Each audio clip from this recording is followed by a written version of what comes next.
मजा आएगा ना भिड़ो। आज ना अपना मुंह दिखा दो। ये मेरी कजन है।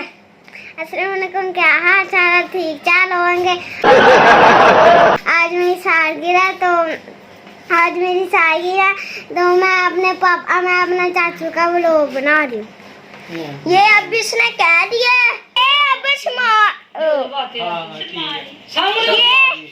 ये अब स्मॉली है और इसलिए कुछ बोल ही नहीं। वैसे अपने पापा के फोन पे ऐसे पकड़ के बनाती है जैसे पीछे कुत्ता पलाओ। लो भाई केक कूक आ गया नाम इस करके उधर लाया क्योंकि दो बंदे भी हैगी सालगिरह तो इस करके मैं लड़ाई लड़ोई ना होवे ते इस करके असीं नाम कोई नहीं लाया। हुण असीं केक कट रहे हैं ते बाद चों खाने हैं तुहानूं वखाने हैं। ठीक है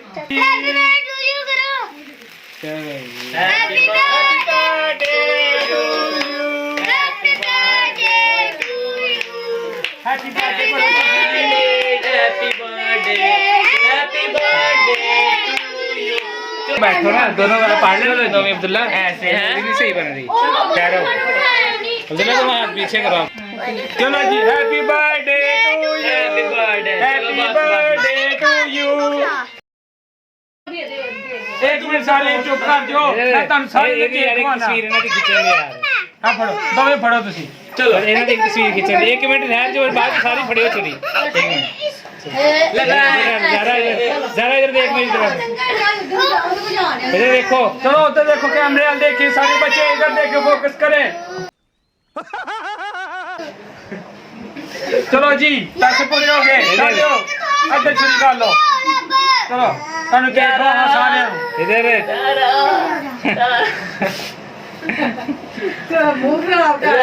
हेलो चक्कियां मारो छोटी छोटी चक्की। हैप्पी बर्थडे टू यू भाई मुस्तफा सारे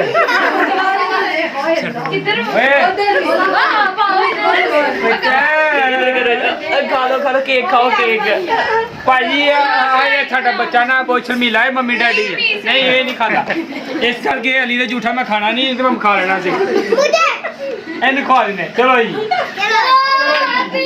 happy birthday to you.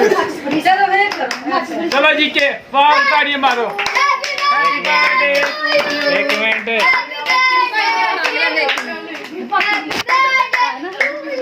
Happy birthday to you.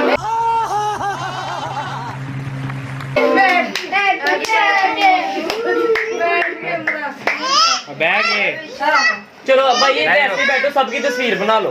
हाँ हाँ A few moments later लो भाई बच्चों का देखो गिफ्ट गुफ्ट दे रहे हैं असी ते मेरी तरफ आपको माशाल्लाह एडा बड़ा गिफ्ट ते हैगा वा बलूंगड़ियां वास्ते माशाल्लाह है। खुश हो ताड़ियां मारो हैप्पी बर्थडे मनाओ हैप्पी बर्थडे टू यू ते आ गिफ्ट है भाई इन्हां दा पता नहीं की है हुन अल्लाह क्या करेगा। मुस्तफा जोर दिया को बैठे हाय अपनी मर्जी की चीज ले लेनी है तू जो न मिल के लेनी है सर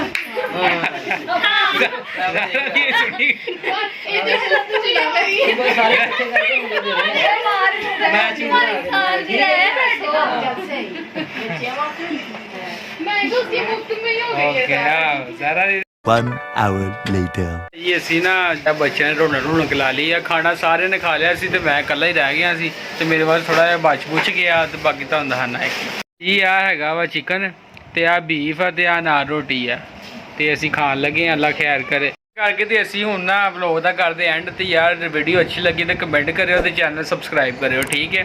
ते नैक्सट वीडियो ताकि तुहानूं मिले ते बैल आइकन दा बटन जरूर दबा दियो। ओके अल्लाह हाफिज़ बाय बाय।